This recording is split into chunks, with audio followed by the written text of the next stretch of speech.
I wanted to make this video because uh,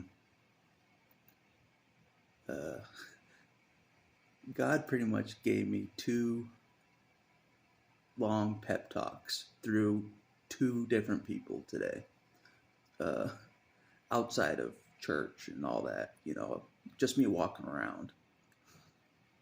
And it was totally God, completely, like all of it. So the first pep talk was from a guy that, I walk by in the mall all the time. I walk by him all the time. And every time I walk by him, every time, I'm serious, he says, Jesus loves you. Every time I walk by him, he says that. But this time, I beat him to the punch. I said, Jesus loves you. And then that started a conversation, And he's like, Jesus loves you too. And that started a conversation. And he's like, he noticed me the other day. I picked up one of his pamphlets and started reading it because he goes to a church in the mall and he leaves pamphlets around for people to read. So I picked them up and he noticed me reading them. And it was about being saved and how to be saved, the process of to be saved. And he noticed that when I was reading it, the lights turned off. And I think he's right. Like it did go dark when I was reading it. So he's like, the enemy is just, you know, always targeting. I'm like, I know it. You don't have to explain it to me. He's like, almost like I wouldn't believe him. Like, I'm like, I know I've been targeted in different ways than just the lights turning off when I'm reading a pamphlet about Jesus and getting saved. So, anyways, because I don't know if I'm saved. I don't know. Just like I said before, just because Jesus has helped me doesn't mean I'm saved, and I know that. So I am curious about the saving thing. I am, you know. So, and God knows that. That's why I picked up the pamphlet. So, but yeah, right when I was reading it, the lights turned off in the mall. That part of the mall, he's like, that had been the enemy, trying to stop you from reading the pamphlet, you know, about being saved by Jesus. Uh, and I'm like, yeah, you're probably right. But after that, he started going off on a lot of things, and it was just like God was talking to me, like I was engaged, because God knows I'm doubting it all the time, like going to Christian church, like I hate church. He knows I hate it. Like I don't want to do this. He knows that's how I'm thinking. I'm like, I don't want to do this. I hate church. So I'm wandering after church. Like I'm like, I don't know about any of this. you know. But so he's talking to me, and because he's like, um, he told me that Jesus doesn't have servants. He has friends. Again, the friends thing got brought up. Jesus calls people his friends because it's not like a disconnected master and servant type of a thing. And I think God wanted me to remember that and that I'm not just some slave going to church like I feel for Jesus. I'm not just some slave doing that. Some, you know, because he knows I hate church. He knows it, everything about it. But anyways, I think he wanted me to remember that Jesus sees me as his friend. You know what I'm saying? Like, for real, like a real friend, because he wants me to know what his plans are, what his intentions are, not keep me in the dark like some servant, not keep me in the dark like some cult, you know. I was kept in the dark by the cult, big time. God knows that. So he wants to assure me that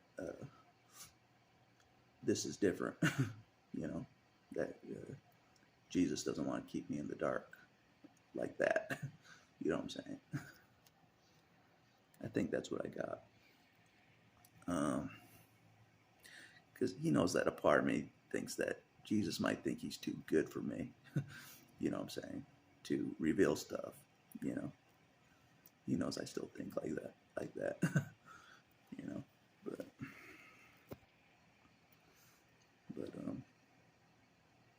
he knows my self-worth.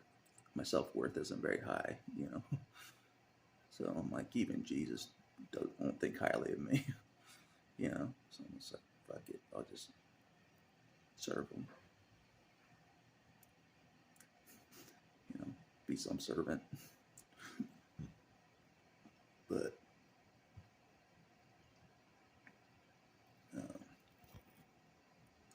I know I shouldn't see it like that. Because if God knows anything, he knows I'm very used to feeling like a slave to somebody. He knows that. I'm very used to just put myself in the slave role, submission role. He knows I'm used to that. So he wants to assure me that this is different with Jesus, So I'm like, all right. But there is more to the pep talk, but he knows this road is tough, like I'm trying to follow somebody that I didn't think highly of most of my life. Jesus. Most of my life I didn't think very highly of him. He knows that. I didn't. So I'm following someone I didn't think highly of most of my life. God knows this. So it's big for me to follow someone I didn't think highly of most of my life. It's big, over what I grew up around, over what I know, following someone I didn't think highly of, over the things I knew in my past, my family, my friends, the cult, even, over all that stuff that I know, I'm following some person, the real Jesus, trying to follow the real Jesus that I didn't think highly of growing up in the cult. And God knows that. That's why this is hard for me. I'm just like, I don't know about this. Hate to say that, but anyways. Because he knows how much faith this takes for me. Instead of just quitting entirely, I'm trying to have some faith, and follow Jesus instead of just giving up totally, basically. Pretty much,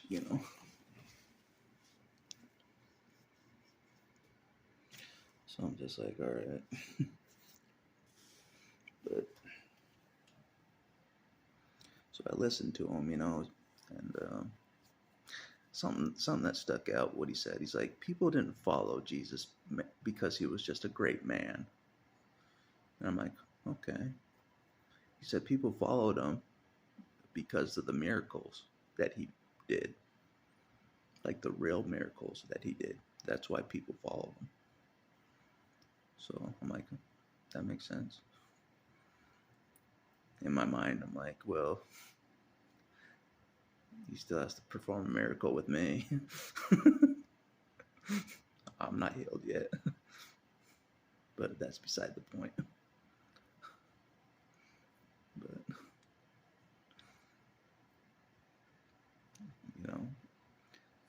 for whatever reason, I'm being, and God knows this, I've been healed super slow. for whatever reason. I have been. God knows it. Whatever reason, I've been healed super slow by Jesus. For, for I trust he has the wisdom of why. I trust that he has the wisdom of why. There's a reason why it's been so slow. Because I do think he can heal me. I do think he can. 100%. I think so. I think he's healed me to an extent already. You know what I mean? He has. So I know his abilities are there. You know, I know his abilities are there to heal me.